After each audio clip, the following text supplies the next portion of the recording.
Boom. Guys, let's hop on here real quick. See if we can gather around and get this show on the road. If you could do me a favor, guys, if you could go ahead and share this live with as many people as you think would be interested in this very important conversation, and gather around if we can possibly sprinkle some SML TV dust on this organic, ever-changing topic that ultimately will result in a culmination, in a result. Ultimately, the dust will settle.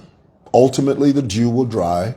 But this is a process that we all have to go through. So please, whoever you are, wherever you're watching me from, jump on here and sling this broadcast around and share it with as many people as you think would be interested. And I would be grateful. I really would. Thank you. Thank you for taking the time out of your very busy schedule to spend a few moments with me here on SML TV. Before I went live today, I realized that sometimes we forget how blessed we are as a nation. Sometimes we lose sight of our geopolitical position, and we sort of lose track of where we are and who we are. You know, and what I mean by that is right now there is an armed conflict between Israel and Iran. America is facilitating an aggressive position towards Iran through Israel. And there are people dying right now. There are bombs flying overhead, missiles that are being targeted at the people of Israel in Tel Aviv right now. There are people dying in Tel Aviv right now. There are people dying in Tehran right now. There are people being blown to smithereens on their way to school in Israel right now. There are people's homes in Iran. A family sitting at a table having dinner, and a bomb falls on the house and explodes and obliterates everything. But you and I are over here in Zambia, and we're arguing over a body. We are arguing over the remains of our late president, and in the process, some of us are hating each other over it. Some of us, our feelings are so strong, they are so potent, you know the word potent? So concentrated, that we can't sit at the same table together simply because you and I can't agree on where to lay the remains of our late president. And yet the whole world's going to hell in a handbasket, and you and I are arguing about grave sites. Wouldn't you know? Do you know that right now there are people in Tel Aviv that would exchange situations in a heartbeat? There are people in Tehran, Iran, right now that would look at Zambia's problems and say, oh, I wish we had Zambia's problems. I wish we could stay up at 12 o'clock at midnight and start commenting, passing hateful comments about where to bury our former president and do it in a cold sweat and be upset in the process of doing it. There are people in Israel right now that would give anything to exchange positions. So I said all of that to say this: Zambians, this too shall pass. Don't hate each other over this. Let's not hate each other. Let's not disdain. We've got bigger fish to fry. There's an economy to recover. There's a country to be led. There are people to take care of. There is a nation to secure. Here you are worried about where to lay a former head of state, and yet the whole world's gone to hell in a handbasket. America, Los Angeles right now, LA. There are people, there's an organization called ICE. Their sole purpose is to fish out illegal immigrants and send them back to their countries. And as a direct consequence of that, directive, Los Angeles, parts of Los Angeles are in flames. People are vandalizing and robbing and acting all crazy. I bet you there are people in LA right now that would do anything to exchange positions with Zambia right now. There are people in Los Angeles that are sitting there saying, oh, we wish we had Zambia's problems. The Zambian people, they're fighting and fussing over a dead body. We're over here just trying to survive. We're out here dodging bullets. The Zambian people are arguing about a former late head of state and where to place him to rest. That should give you some form of perspective. And if it doesn't, then you're dead to the world. Okay? So I thought I'd throw that in there. Guys, a few minutes ago, and it's important also to note here that the family, EcL's family, former and sixth late President Edgar Chagwa Lungu's family, have just announced that they have decided to lay their loved one to rest in South Africa. They have decided to bury Edgar Lungu in South Africa. Now, it's also important to understand that you can't dictate from the grave. That's a very famous saying that lawyers use. Any lawyer will tell you. I first heard that phrase from Tiziana. Tiziana, she's a very famous Zambian lawyer. Her and I were talking about wills and what people can and cannot do when a loved one passes away. And I remember she shared that with me. She says, well, people need to understand that you can't dictate from the grave. So it's safe for us to conclude and to safely say that even though the family have decided to lay Balungu to rest in South Africa, I can assure you that was not Balungu's wish. Being a former head of state, someone that had served this nation for 7 years, I guarantee you, nowhere did Edgar Lungu ever say or ever write, Kuti, if push comes to shove, bury me in South Africa. Never. Olo one, olo de. This is a decision that has been made by his family to spite HH's administration. That's all it's about. That's all it's about. Okay, there's an English saying, to cut off your nose to spite your face. Are you familiar with that saying? Type it in the comments. Sometimes there are people that will cut off their nose to spite their face. Do you know what that means? It means you cause harm to yourself thinking that it will hurt the person that you're having a problem with, and yet in reality, it's hurting you more. Did you catch that? Did you hear that? Type it in the comments. To cut off your nose to spite your face. There are people that will harm themselves thinking it's going to hurt the people they don't get along with, and yet in reality, it's hurting themselves more. To cut off your nose to spite your face. That's what EcL's family is doing now. Now, let's gloss over Harry Kalaba's statement. As you know, Harry Kalaba, he's the leader of a brand new political party called Citizens First. This is not his first rodeo. Harry Kalaba has been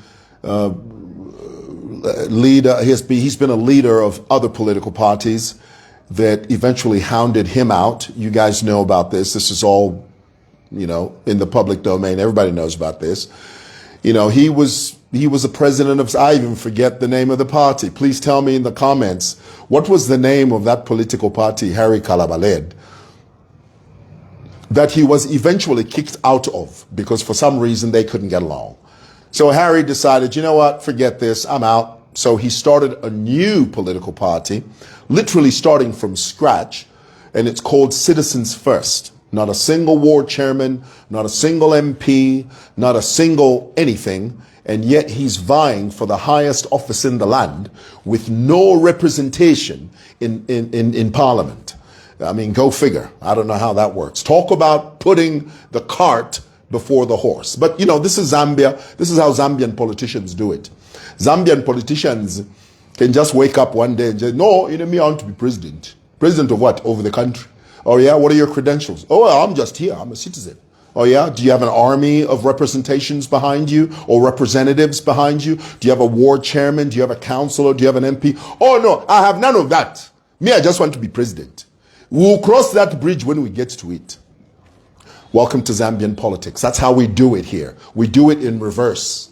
Okay? So here it is, Harry Kalaba being, and now keep in mind that in the last presidential elections, he only garnered, the word garnered, he only managed to salvage 24,000 votes nationwide. Now, I understand, because I know some of you here, you're going to start saying, no, mwewa, the word of God says, despise not the days of small beginnings.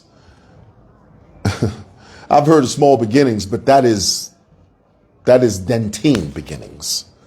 That is infinitesimal beginnings. Okay, so I mean, if you're gonna have 24,000 votes against a backdrop of a population of 20 million, I think it's time for you to go back to the drawing board, literally. Okay, I don't mean that in a bad way. I'm just saying, right? So Harry Kalaba. And you remember, he served as foreign minister at one time during his tenure there at the Ministry of Foreign Affairs under Lungu's administration. Now, what's interesting about Harry Kalaba is that one day he just woke up and announced that he was leaving the party because he couldn't stomach the corruption of the PF. He just couldn't stomach it. It stunk to high heaven. It was so putrid. It was petrifying, so much so that he simply couldn't stand it. And he says, I'm leaving the PF. They are corrupt as hell, and I can't stand it. Okay. And so he left. Now, the reason he left, and he conveniently omitted the reason he left. He didn't share with the public why he left the PF. Yes, he said he left because the corruption was too much. But the underlining tone, and the truth was, there's a false prophet out of Malawi. I mean, this guy is a colossal con man. Talk about a leviathan of a deviant. His name is Chipiliro Gama. That's his real name. Okay, he calls himself a Shepard or Shepard Bushiri, which is not a real name. That's just a name he dreamt up. He just woke up one morning and said, you know what? I can't go by my real name. My real name sounds too ridiculous. Chipiriro Gama. That is Bushiri's given government name. Okay, now this is Bushiri, who was arrested in South Africa on multiple charges, one of which being money laundering, and a list of charges as long as my arm. Okay, I mean, the guy was just fleecing the South African public out of millions of rand, and finally it all caught up to him, and he was arrested, and somehow through skullduggery, through, imingalato, he escaped the legal noose in South Africa and went back to Malawi and resurrected his Khan ministry over there in, I don't know if it's Lilongwe or wherever the hell he's from. And he's out there in Malawi. Well, the reason Bushiri is significant in this story is that Bushiri was the Chipiliro Gama, aka Bushiri. He was the one that whispered in Harry Kalaba's ear, Kuti, leave the PF because you're going to be president. You're going to be the next president. Now, only the strength of this false prophet. Now, granted, I mean, let's be clear. Any Zambian has the potential to be president of this country. Anybody. You, if you really wanted to, and if you were dedicated enough to be president, you align yourself with the right party, the right message, the right climate, anyone can be president of this country, including Kalaba. Harry Kalaba can be president of this country. However, I get very worried when I see presidential candidates who are papa prone, presidential candidates who listen, who open their ears and their hearts to conmen like Chipiliro Gama, aka Shefard Bushiri. It reminds me of the Russian monarchy that was destroyed because of a man called Rasputin. Rasputin he had such a great influence on the Russian monarchy's lives. So much so that they couldn't do anything without his counsel. Rasputin's influence on the Russian monarchy, Abena Nicholas, but I'm a Nicholas Chautyuko, I'm the king, before Russia today, Russia did have a monarchy. They had kings. King Nicholas, was highly influenced by Rasputin.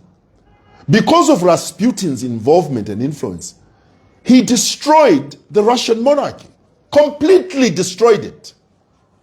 So for me, I'll never stop talking about that because I know the dangers of these papas. They are devious people, dangerous people, out to do nothing but destroy. So for me, when I hear Harry Kalaba talking, I cannot ignore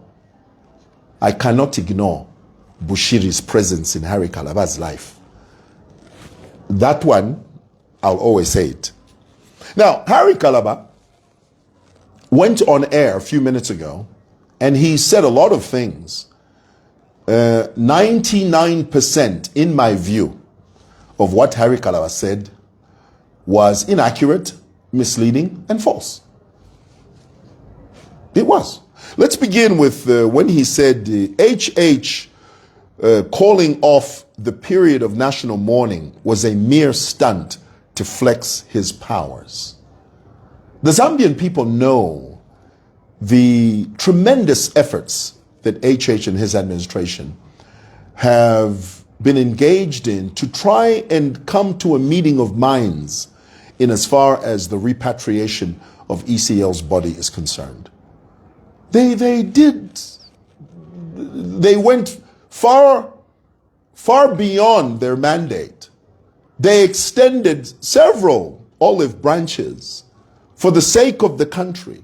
They looked beyond partisan lines in order to have some type of symbiotic, workable relationship to ensure that our former and late president, EcL, was laid to rest.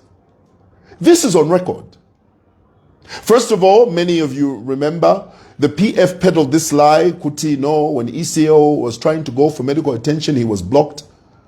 That was very quickly dispelled. In front of Makebi Zulu, the secretary to the cabinet, Patrick Kangwa, dispelled that notion and said, no one ever stopped EcL from going for medical attention. Because the PF knew that they can use that as a hook to say, no, because you stopped him, he went late and had he gone 2 years prior, he would have been alive. A lie that the PF know that simpletons will believe, but a lie that has absolutely no foundation.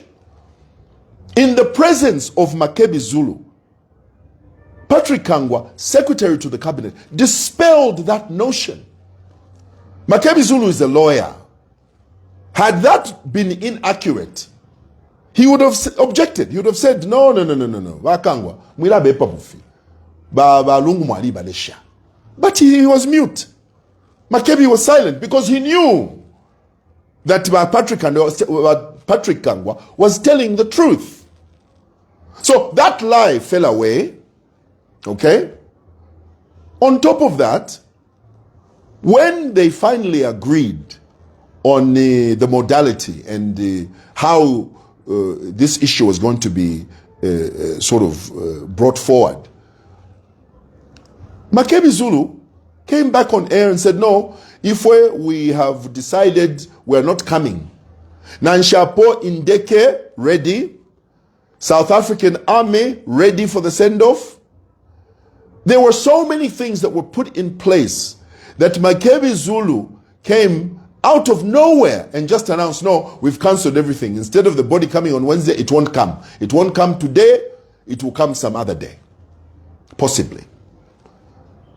When you examine the reason why EcL's family, through its conduit, Makebi Zulu, when you examine why they backtracked, when you examine why they changed their minds, it's very flimsy. It makes no sense. 3 reasons Makebi Zulu highlighted as to why they reneged, why they changed their minds, why they backtracked. Number 1, Makebi Zulu said, no, RDA was going to start working on the road that leads to Chifwema, the official residence of EcL, where EcL's house is. Makebi Zulu and family took offense that the RDA, the Road Development Agency, was working on that road that led to Balungu's house. Because according to Makebi Zulu, ferrying the body from Mulungushi to Chifwema, from Chifwema to Mulungushi, from Mulungushi to Chifwema for 3 days. Makebi Zulu said that would be cumbersome if RDA is working on that road. What did government do? Government said, okay, we'll instruct RDA to down tools. They will down tools. But RDA, if you're for a road, mule bomba lekeni, ichitumbi chikesa, bale pitafe mwino, mwilachita road works. RDA down tools. Secondly, Makebi Zulu says, no, because you stopped the public from going to KK International Airport and you restricted the presence only, you restricted the presence of the average citizen to people that were invited. Who are those people that were invited? That was Makebi Zulu's question. The government responded and said, it is for us, it is a security concern. We can't have nameless people, just cow fella, the whole airport open to anyone. And the way we know PF cadres, if they stormed into KK International Airport, they would have caused chaos. Kuriakwe Airport, that is an international airport. There would have been chaos there. Total chaos. A flight coming from South Africa into the new KK International Airport with the different people, foreigners. Ngabadi bebila, it would have been chaos. Ama shops Muniamu Airport, ngabadi tobaula, imioto kamuma car park, ngabadi iba, ama windshield wipers ayo, everything would have been discombobulated. The state said that is a security concern. To you and I, that is very logical. To the PF, that is illogical. To you and I, that makes perfect sense. To the PF, it doesn't make perfect sense because they are the product of a deranged mind. All they have on their mind is retribution, revenge, and chaos. tapari fimbiyo. Lastly, Makebi Zulu said, we agreed that HH was going to preside over the ceremony at the showgrounds on Sunday, the day before the body was to be buried, that following Monday. But according to what we are hearing, HH was going to be present at Mulungushi on Thursday. That goes against our agreement. Now, that was anchored on the lie. That was predicated on the lie that EcL said, I don't want HH near my body. From what we know, what we understand, because these are things that the family has not divulged. From what we know, EcL died on the operating table. We could be wrong because we don't know. I mean, the family hasn't come out and spelled out exactly what happened and the moments leading up to EcL's demise. These are things that the family is supposed to tell us because that man was our president for 7 years. But they decided to be mute. That information that he died on the operating table is information that was brought down through the grapevine. Just rumors, just people saying, no, so you are telling me that on the operating table, Edgar Lungu knew that he was not going to make it through the procedure. So he left instructions, kuti, inenga nafwa, nangumule nchita operate, nga nafwa, shidefwaya HH akampalamayo. Shidefwaya HH near my body. Mulebe pafiobufi. You are just lying. EcL said no such thing. Him being a lawyer, he would have put that in a video instruction. Not just writing. Because I said to you yesterday, you can't, in this day and age, you can't trust someone else if documented your body dembele. Woofy. We have to have video evidence of EcL verbalizing in real time. Kuti, this and so, etc. But you don't have any of that. In any case, even if you were to produce a video today with the AI, anyone can do anything. You can just get by EcL's voice, get his picture, instruct ChatGPT AI, iwe, make a video using EcL's voice saying, I don't want HH near my body. Boom! Videos there. It will come here on Facebook. Take it to Shangombo. Take it to Twapia Kundola. Take it to Dundumwezi. Take it to Chite. Kwakasomo Kuchinsadi. Take it there. The people there will believe it. They'll say, oh, Moneni wa Edgar Barandilati HH near his body. Ngo aishwa hii video. Can't she need AI? So you can't lie to the Zambian people kuti EcL left these instructions that we don't want HH near our body. You are only saying that to create political tension. That's all. And in any case, Fionse Mulelanda, Fionse, everything the family is saying, everything Makebi Zulu is saying, it has bitterness running through it.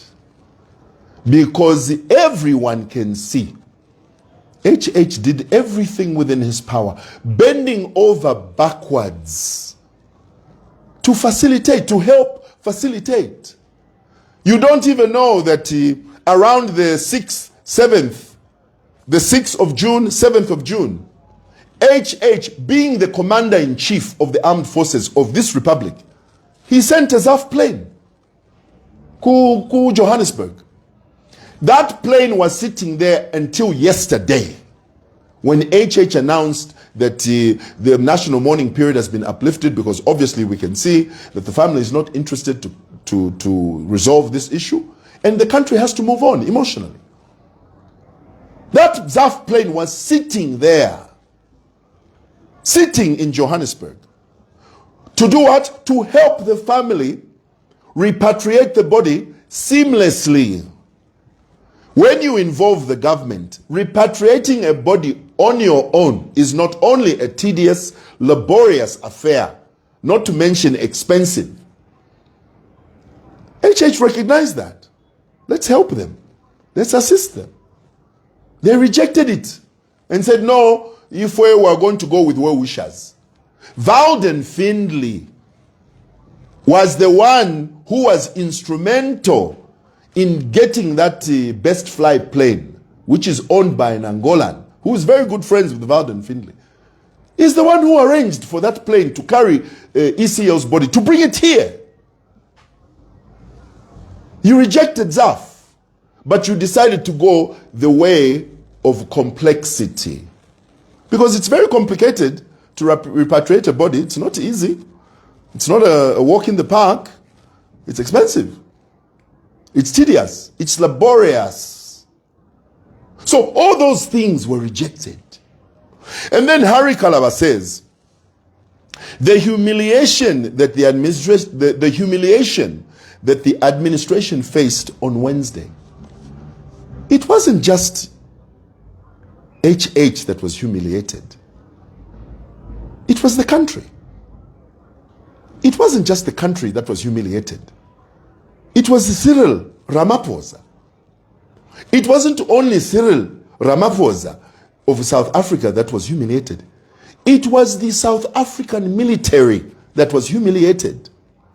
It wasn't just the South African military that was humiliated. It was the people of South Africa that were humiliated collectively. Why? Because of a decision the family made on their own. Kuti, we don't want the body to go there because these three reasons we've put forward, to us they are valid. I mean, why did RDA work on that road? Knowing full well, even the government told RDA, don't put down tools. Number two, why did they stop the Zambian people from going to KK International Airport to receive the body? It's because the government knew that if you unleash 15,000 PF cadres mu KK International Airport, Bwana ni bedlam. They knew that. It would have been highly irresponsible for the government to say, no, Kaufela, Olo, once Kabien Airport. Mawe. And then, because you see, the PF, they don't mind. They don't mind standing on the sidelines, watching bedlam and chaos. People fighting, people killing each other. Oh, PF, they love that. They'll just, they're even smiling. Shops in KK International Airport vandalized. And in the PF's mind, you see how the people loved the EcL? They loved him so much that they vandalized shops. They loved him so much that they caused chaos and bedlam to KK International Airport. They loved him so much that they stole windshield wipers in the cars parked in the car park. That is how PF thinks. And you think they're normal. They're not. They are a product of a deranged mind. And lastly, them emphasizing, if we HH the toile fire. Because he defeated you in 2021? I mean, let's be honest. I mean, let's have a serious conversation. Chinchbam Patila HH. Because he's Tonga. But let's not forget, because some of you, Mulalava, there was a time, in me I can only speak for if kunoku kuntwanyuku, kunoku CBD. I can only speak for myself. You people can talk for your own communities. If we munomu city market Simosoni, Simon Mwale, Karushabwale, before the 2021 elections, you could not speak Tonga here. Wamaguti, Mwabugabuti, Kabotu, Ulela ti Kabotu kuno, Mawe, Malepuma. The PF in their minds thought By you speaking Tonga, you are here to infiltrate and to penetrate the power structure of the PF. There was an unwritten rule on the street. I know it because I was here. You can't argue with me on that one. Because me, I know. I was here. There was an unwritten rule on the street. Kuti, you can't speak Tonga. So the question is, why do you hate him? Because he's Tonga? Because he defeated you in 2021? That's why? So if you hate him for those reasons, that is what will lead you to say, no,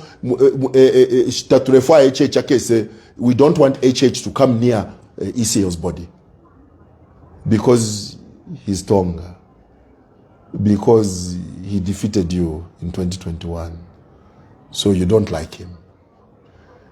In fact, you hate him. That is the reason? And you are trying to get emotional support from the Zambian people for those reasons? And you think those reasons are noble? Are they noble? There is no nobility in those reasons. Your reasons are steeped in hatred, division, and revenge. How many times do we hear PF talking? Oh, if nga tuwabwela mukachimona. Oh, nga tuwabwela fye. Oh, bwana mukachimona. Have you ever heard HH ever say anything like that? Have you? Have you ever heard HH say, when we win, mukachimona? Ukupingila, muchibemba tutila, ukupingila. Ule pingila omuntu, ukachimona. Na iwe your time is going to come, ukachimona. That is the spirit. So that spirit is the spirit that Harry Kalaba is supporting here. Harry Kalaba goes on to say, no, HH issued threats when he said that the body should not be buried anywhere else. Harry Kalaba, tamwasa minida, or I don't know. Threats? When HH said his view and his feeling as a patriot and as a serving president of this country, and recognizing that EcL is a former head of state, HH's position was, being a former head of state, it is befitting, it is right, it is noble for EcL to be buried here. Kalabati threats. Where were the threats? Okay, tell Bantu, the video is there from last. Where were the threats? He goes on to say, HH has left no room for further engagement. Another lie. HH made it clear in his address, our doors remain open. Our doors remain open. That's what he said. But Kalaba turns and says, no, HH has said there's no room for further engagement.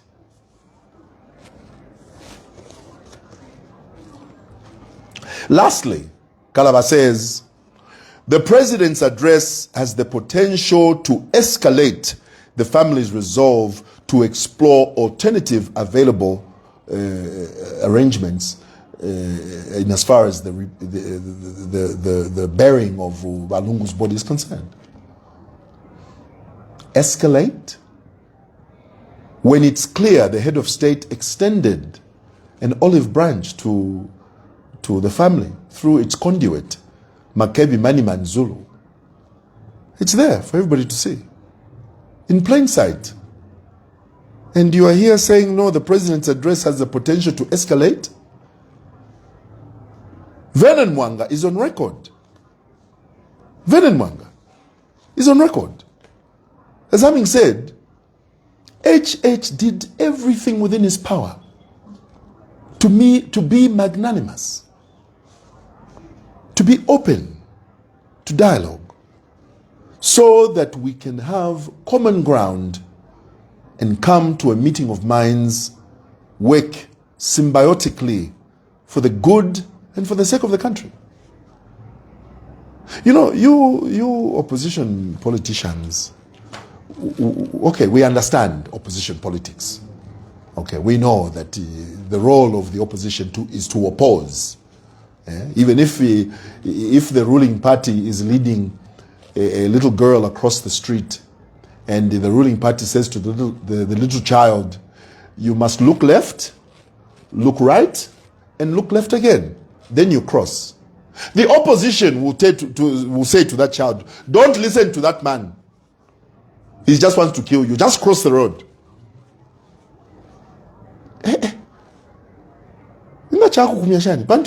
I'm trying to tell this is the ruling party now talking.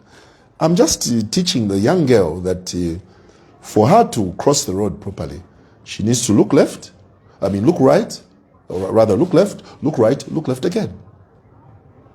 Opposition leader, no, don't follow what that ruling party say. You just cross the road. It's up to you. It's your life. So in my view, Harry Kalaba's address is full of anomalies, full of resentment, and for what? For political points? Harry Kalaba knows in his heart, I can call him Harry Kalaba is younger than me. Of course, he's smarter than me, but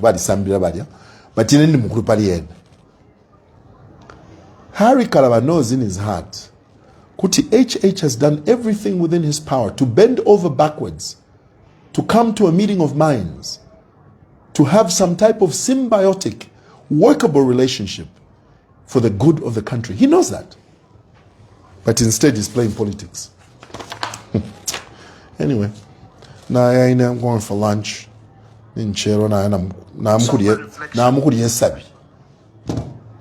Bye.